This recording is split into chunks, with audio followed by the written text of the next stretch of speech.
So, ist mal wieder soweit. Ist mal wieder soweit. Wir sind mal wieder fällig. Ja. So richtig, so. Ja. Aber wieder ordentlich Fragen gekriegt von euch, dass wir dann eine ganze eigene Sendung damit machen. So. Ja. Stimmt. Das war dein Stichwort. Ja, genau. Ich habe Hast du eine Community-Frage? Fällig mit E oder mit L? Mit Genau. Also, wir haben hier wieder eine Menge Fragen und dafür lohnt sich eine ganze Folge. Deswegen fange ich jetzt einfach mal an mit der ersten. Die lautet folgendes. Könntet ihr euch vorstellen, ein RPG-Spiel im Cyberpunk-Setting zu entwickeln? In Klammern unabhängig vom Spiel 2077, da ich das Setting schon immer faszinierend und genial fand. Boah. Vielleicht kann man das so sagen. Also jetzt gerade Cyberpunk. Cyberpunk ist ja eigentlich, kommt ja aus dem Rollenspiel, nicht aus dem Computerspielbereich. Pen and Paper und... Genau. Und das Besondere an dem Setting ist ja, dass es Science Fiction darstellt, aber auch, ne, es geht ja so in diese Deus Ex-Richtung mit irgendwelchen Augmented Sachen und... Oder Blade Runner. Genau, Blade Runner, ne, auch super Filme. Oder Akira. Auch, ja. Ne? Manga. Genau. Gedöns. Und vorstellen konnten wir uns immer eine Menge, aber Ja. wir hätten jetzt nicht irgendwie auf ein bestimmtes Franchise geguckt oder sowas in der Art, sondern wir hatten generell immer Bock auf ein bisschen Science Fiction dabei. Also Fantasy und Science Fiction. Deus Ex fand ich super.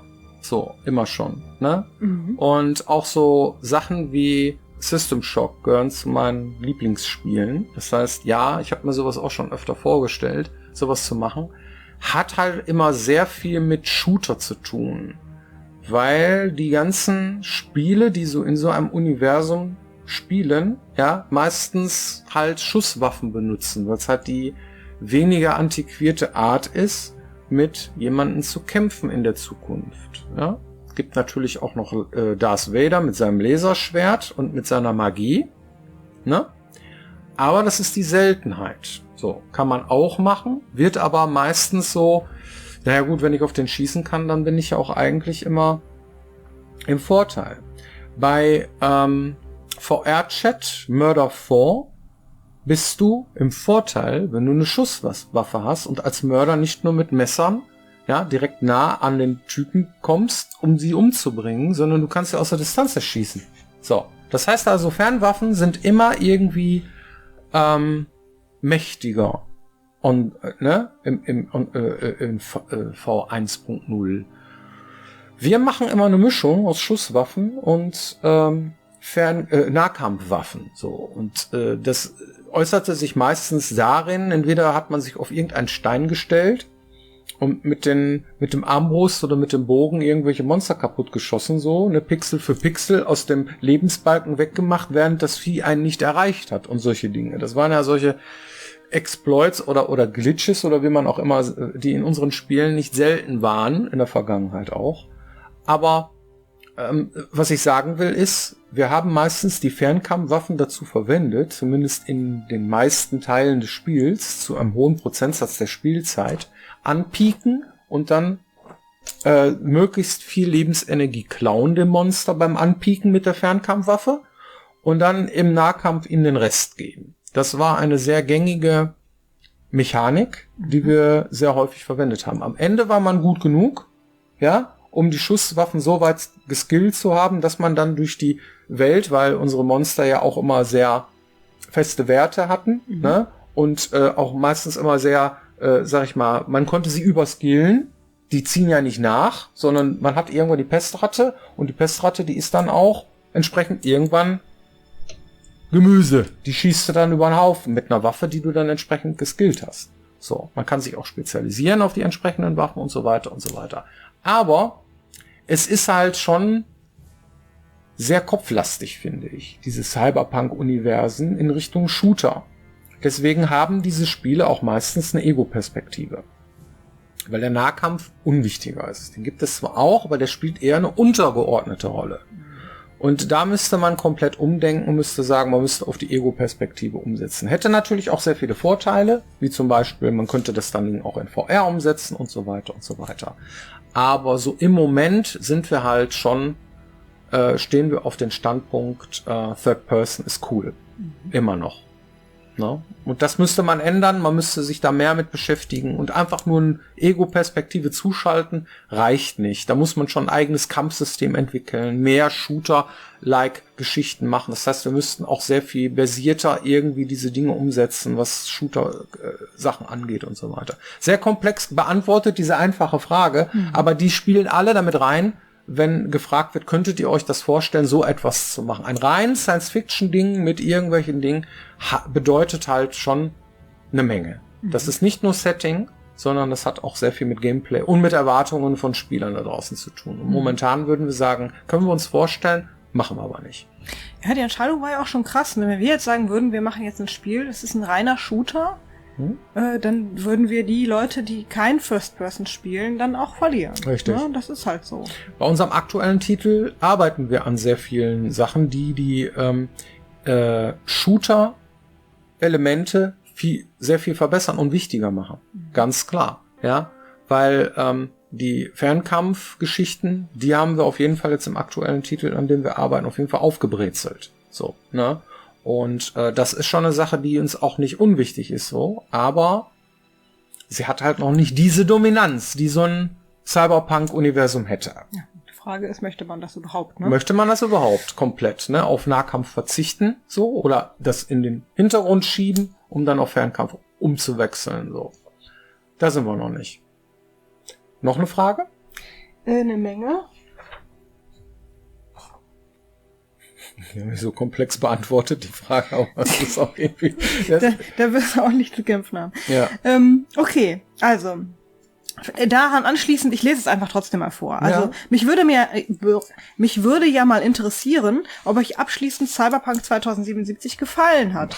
Ich finde das Spiel sehr schwierig, Licht und Schatten, wohin man schaut. Jetzt muss man dazu sagen, dass wir das Spiel immer noch nicht beendet haben und das nicht, weil wir nicht wollten, sondern Weil wir 80 Stunden in der Welt sind und die toll finden und irgendwie nicht wollen, dass es vorbei ist, ne? Richtig, ja. Deswegen spielen wir jetzt einfach mal weiter an den ganzen Nebenquests und haben die Hauptstory jetzt liegen lassen. Das finde ich persönlich auch momentan überhaupt nicht traurig, weil ich es irgendwie vom Gefühl her schön finde, da jetzt so ein Mammutding liegen zu haben, was noch nicht durchgespielt ist. In der aktuellen Phase finde ich das gut. Ab und zu spielt man dann einfach mal ein paar Quests weiter und kann dann in dieser Welt sein. Bis hierhin, zumindest kann man sagen, dass es auf jeden Fall so viel Spaß macht, dass wir da immer noch weiterspielen. Ja. Das ist eine Frage, das ist auch wunderbar für dich. Was steht einer Zusammenarbeit mit anderen deutschen Entwicklerstudios im Weg? Könnte man nicht die Stärken von 2 oder mehr Studios vereinen, um ein besseres Spiel zu erschaffen und vielleicht international erfolgreicher zu sein? Ja, eigentlich schon 3 Fragen. Okay, international erfolgreicher. Da steht die These, dass man halt mehrere Sachen zusammentut und dass das dann erfolgreicher ist. Was davon? Ja, das, was die am besten können und was die am besten können. Ach so, was können die denn am besten? Wer beurteilt das? Also es ist schwierig. Ja, ist doch völlig offensichtlich, weil das. Ja, aber die müsste man auch erstmal, und da kommt das zweite Problem, dann miteinander verheiraten. Wer hat denn jetzt Recht? Wer hat denn jetzt die Oberhand? Wer bestimmt denn, wo es lang geht? Da fängst du schon mit dem Setting an. Worauf einigt man sich? Die einen haben Bock auf Science Fiction, die anderen haben Bock auf Fantasy, die nächsten haben Bock auf Postapokalypse oder sonst was, ja.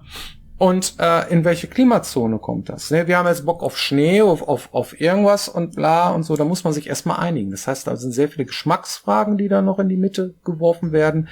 Dann gibt es auch noch irgendwie, keiner möchte irgendwie ins Hintertreffen geraten, so, ja, von diesen Teams. Das heißt, wer ist denn jetzt so die CDU-CSU-Fraktion? Wer stellt den Kanzler? Schwierige Frage. So, ne? Das heißt also, ist man gleichberechtigt? Oder ist immer derjenige, der spricht? Oder ist es, ja, ist ja klar, das ist irgendwie... Eigentlich gibt's sowas nicht. Man würde ein eigenes Team bilden und man würde nicht einfach sagen, das ist ein Spiel von der und der Firma, sondern da würde man eine eigene Firma gründen, wo dann Leute von der einen oder der anderen Firma drin sind, weil das sonst irgendwie auch rechtlich nicht funktioniert, weil wer kriegt denn dann am Ende welches Geld und welchen Leumund und wo, also das Ding muss ja dann einen Namen haben. Ja? Also es gibt unheimlich viele Hürden, die da zu nehmen wären, ja, um sowas tatsächlich zu gewährleisten am Ende des Tages. Es fallen mir 2 Geschichten ein, die schon nah dran sind. Ne? Die eine ist, wir arbeiten ja schon zusammen, und zwar in so Einzelbereichen. Wir haben zum Beispiel schon mit Black Forest Games zusammengearbeitet. Ja. Die haben uns nämlich geholfen, damals Konsolenumsetzungen zu machen, und überhaupt, da haben wir eine Menge gelernt. Das heißt, Kooperationen finden statt, aber in einem anderen Rahmen. Das ist das eine. Und das andere ist Devplay, ne, der Klassiker. Die Geschichte von Devplay ist, dass es so eine ähnliche Überlegung schon mal gab. Wie wäre es denn, wenn verschiedene Studios einfach eine Episode zu einem Spiel machen? So ähnlich wie beim Adventure. Kapitel 1 macht dann der, Kapitel 2 der, Kapitel 3 der. Und dann funktionierte das hinten und vorne nicht, weil die einen machen halt ein Adventure, das ist das einfacher. Und die anderen, die machen halt überhaupt gar kein Adventure. Die machen eine ganz andere Engine. Wir machen zum Beispiel ein Rollenspiel. Wie wollen wir denn ein kleines Mini-Teilchen davon irgendwie, mit welchen Assets? Wer macht das? Wer bezahlt das? Und dann haben wir gedacht irgendwie, boah. Das Projekt Devplay hieß damals noch nicht Devplay, sondern German All-Stars hatten die das genannt, ja. Und da hatten viele Entwickler sich zusammengesetzt, was ist da los und so. Und ja, das scheiterte dann am Organisatorischen und an den Inhalten. Das ist halt nicht so einfach. Nee. Und daraus entstanden ist dann aber Devplay. Ja. Also gesagt, na gut, wenn wir schon kein Spiel zusammen machen, dann setzen wir uns wenigstens gemeinsam vor die Kamera und reden drüber, wie wir Spiele machen. Das ist auch cool. Genau, so, ja. Also findet es irgendwie ein bisschen statt. Kooperationen sind da, aber jetzt nicht so, dass man sagt irgendwie, wir verschmelzen jetzt alle deutschen Studios und machen dann ein Spiel. Das ist natürlich dann wieder eine völlig andere Geschichte. So, die nächste Frage wäre, habt ihr Tipps für Leute, die das Programmieren erst sehr spät für sich entdeckt haben und auch noch keine Fachausbildung in der Richtung, um in der Branche Fuß zu fassen? Sind Studios offen für komplette Quereinsteiger, wenn man ihnen beispielsweise eine eigene 3D-Engine präsentiert, die den eigenen Skill repräsentiert, oder Leveldesign mittels fertigen Engines wie Unreal oder Unity zum Beispiel? Erst einmal, die meisten bei uns sind tatsächlich noch Quereinsteiger. Das ist im Wandel in der ganzen Branche, weil es jetzt erstens sehr viel mehr Möglichkeiten gibt, auch in der Richtung Ausbildungen oder ein Studium zu machen. Trotzdem sind die Quereinsteiger genauso gerne gesehen wie die es gelernt haben. Denn letztendlich ausschlaggebend ist ja nicht, wie man es gelernt hat, sondern ob man es denn kann und will. Ja, das heißt, selbstverständlich ist ein Portfolio oder etwas, was du vorzeigen kannst, vor allen Dingen interessant für denjenigen, der jemanden sucht oder braucht. Und dann ist es auch ein bisschen eine Frage, wo will derjenige hin? Ne, ist das ein Visionär, will der seine eigenen Spiele umsetzen, oder ist das jemand, der sagt, nein, ich möchte gerne an einem Titel, den andere gerade machen, gerne mithelfen und hab da Bock drauf,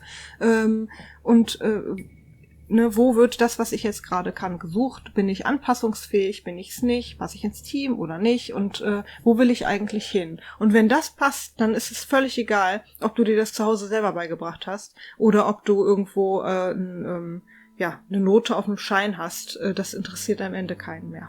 Machen, machen, machen. Ja. Dann ergeben sich die Sachen von alleine. Kontakt suchen zu anderen Entwicklern, sich treffen, ja.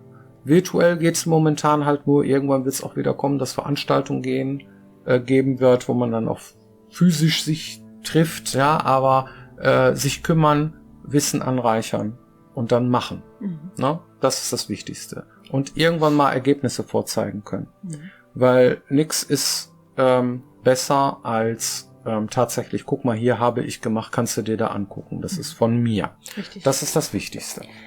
Vielleicht noch ein kleiner Anregung an der Stelle an Leute, die sich bewerben. Wenn ihr euch irgendwo bewerbt, dann guckt euch doch vorher nochmal an, wo ihr euch bewerbt und was die genau machen. Das heißt, wenn ich jetzt zum Beispiel ein fantastischer Comiczeichner bin und jemand macht da gerade Real-Life 3D-Grafik und ich bewerbe mich mit Zeichnungen, die eher in Richtung Disney-Film gehen, dann beißt sich das halt.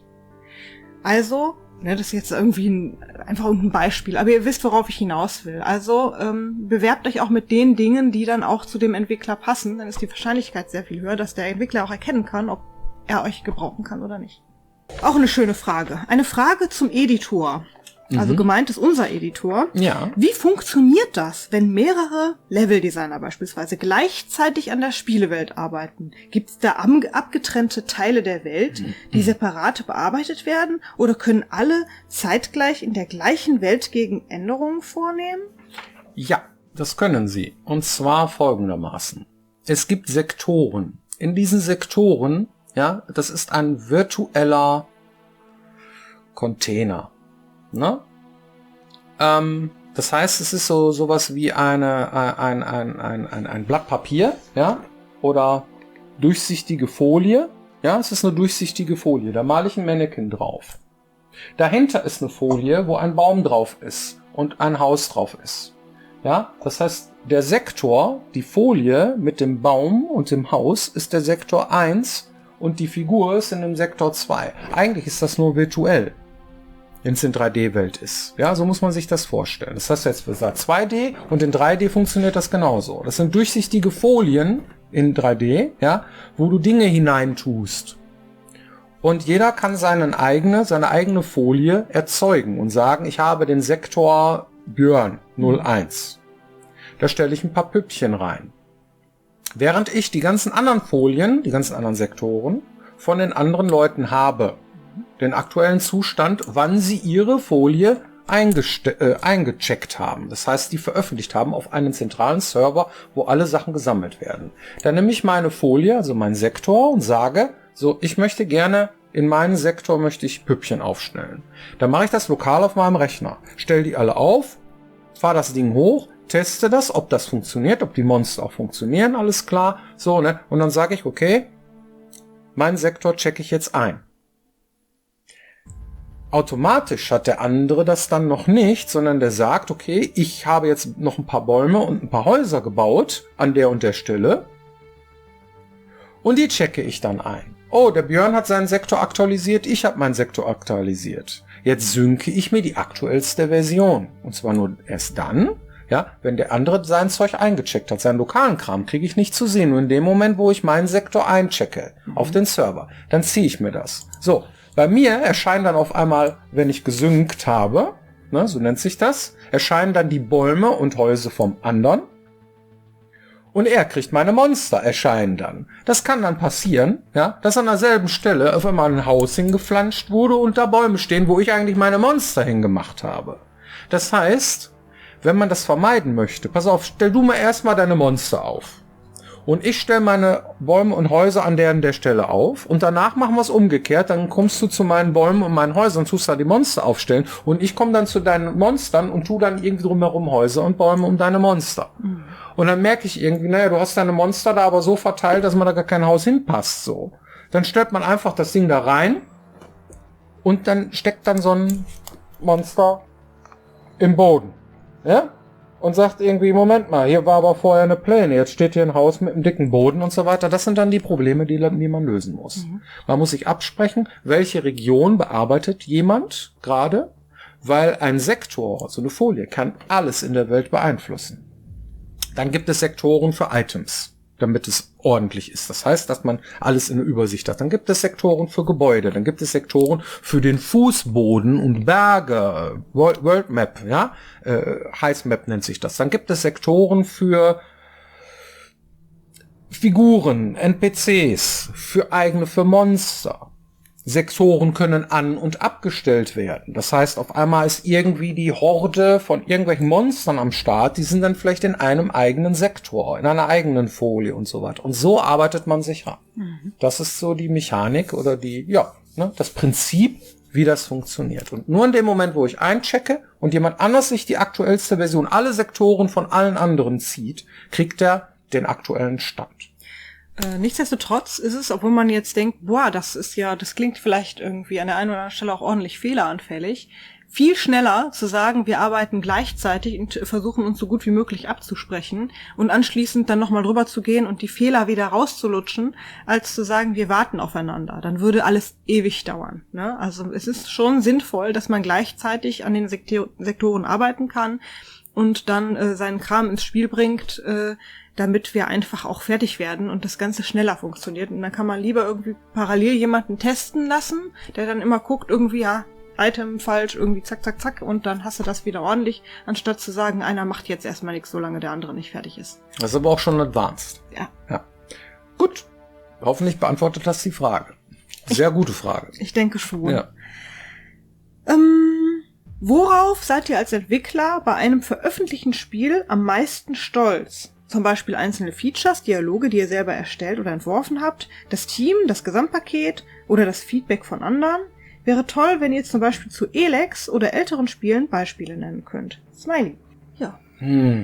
Ja, worauf sind wir am meisten stolz? Am meisten stolz bin ich auf das Team. Ja. Und dass man sich zusammengefunden hat, dass man überhaupt zusammen so viele Jahre miteinander arbeitet, dass man bei jedem Projekt immer wieder es schafft, an einen Tisch zu kommen, sich zu einigen auf eine Sache, die dann auch tatsächlich zu Ende bringt und dann am Ende des Tages tatsächlich das auch verkaufen kann. Weil ich weiß, dass es unheimlich viele Teams gibt, ja, die meisten Computerspiele, die gebaut werden, kommen nie raus, werden nie fertig. Das ist tatsächlich so. Die meisten Projekte werden eingestampft. Und deswegen bin ich am meisten stolz drauf, dass wir das immer geschafft haben, da tatsächlich was rauszukriegen, so. Und an Features, naja, worauf ist man am meisten stolz? Meistens an der Sache, an der man selber sich den Blaumann angezogen hat und gemacht hat. Ich persönlich bin auf sehr viele Sachen stolz, ne? Auf Sound, Musik, ne? Dass ich zum Beispiel das erste Mal bei Elex den Soundtrack komplett alleine gemacht habe, so, ne? Und solche Dinge. Da bin ich besonders stolz drauf. Oder dass man tatsächlich irgendwie spannende Geschichten erzählt, die Menschen dann auch als spannend empfinden, ne? Charaktere, die denen ans Herz gewachsen sind, ne? Wie zum Beispiel so eine Drohne Crony oder sowas, ne? Oder halt irgendwie, dass wir jetzt Romanzen im Spiel haben, dass das funktioniert, dass das angenommen wird und solche Dinge, ja. Da bin ich ziemlich stolz drauf. Das heißt, auch Dinge, die man neu gemacht hat, die dann funktioniert haben. Ja. So, ne? Ging mir ähnlich. Das eine war halt dieses typische, dieses Realisieren, wenn das Ding wirklich irgendwann im Laden steht. Dieser Effekt greift im Laden tatsächlich noch mehr. Das ist etwas, was ich ganz schön finde. Du siehst das und denkst, Mensch, das steht wirklich da im Regal und daran habe ich mitgemacht. Das ist cool. Ja. Das ist so eine Form von Stolz. Und das Zweite ist, wenn man sich irgendwas irgendwie im stillen Kämmerlein ausgedacht hat, irgendein Rätsel oder sowas, und man sieht, dass andere dann spielen und rätseln und die raffen's dann, dass man sieht, Mensch, das hat funktioniert. Das ist auch etwas, was mich stolz macht. Also so Kleinigkeiten im Spiel, wo ich dann grinsen muss und denke, Gott sei Dank, es hat geklappt, es ist aufgegangen, ne, was man sich so ausdenkt. Das finde ich am tollsten. Ja. So, wir sind jetzt bei Minute über 20, 25 etwa. Jetzt sind wir schon ziemlich mau, ne? Jetzt haben wir ein paar Sachen gemacht und hoffen, dass das irgendwie bei euch ankommt, die Fragen auch vernünftig beantwortet sind, so wie ihr die beantwortet haben wollt. Und vielen Dank für eure Aufmerksamkeit. Wir sehen uns dann hoffentlich nächste Woche wieder hier, wenn es heißt Piranha Byten TV. Genau. Macht's gut. Bis dann.